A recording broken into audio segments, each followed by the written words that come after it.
"You're fired," Thomas Edison was told in no uncertain terms.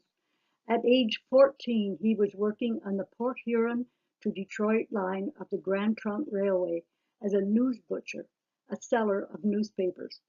Unfortunately, while working on an experiment in a baggage car, he had accidentally set the car on fire, hence the firing. By the mid-1800s, rail travel had increased considerably in North America. The Grand Trunk Railway, known as the GTR, of Canada had developed a lucrative business from Montreal, Quebec, and Portland, Maine to Sarnia, Ontario. Soon after, Detroit and Chicago were recognized as key players in trade and manufacturing. The GTR reached an agreement with the Michigan Central Railroad to transport freight and passengers from Detroit to Chicago. That meant that goods and travelers could go directly from Chicago to Montreal or Portland and then on to Europe. However, the GTR encountered a costly hurdle for trains crossing the St. Clair River between Sarnia and Port Huron. The trains had to be taken apart, put on ferries, then reassembled on the other side, a very labor-intensive job. Also, as ice melted in Lake Huron in the spring and flowed south, large chunks piled up in the narrow St. Clair River, making it difficult for ferries to operate.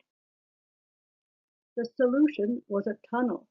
In 1884, the railroad chartered a St. Clair Tunnel Company, but lacked funding to start building. Construction finally began in January of 1888 after the company received a stimulus fund from the Canadian government, totaling 15% of the cost of construction. The new shield method to protect the soft earth from caving in was used for excavation in a compressed air environment. Then a cast iron lining was put in place as digging progressed. Crews began working from both sides of the tunnel, meeting in the middle under the river on August 30th, 1890.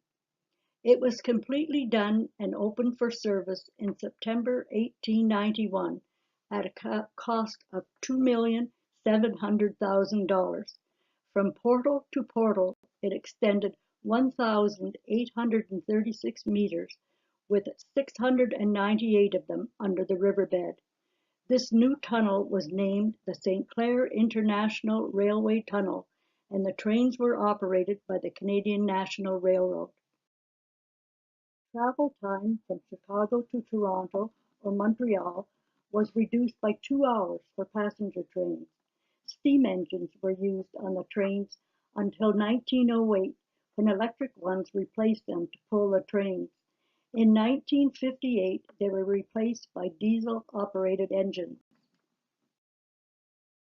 In the 1970s, railroad technology improved substantially, and much larger freight cars were built.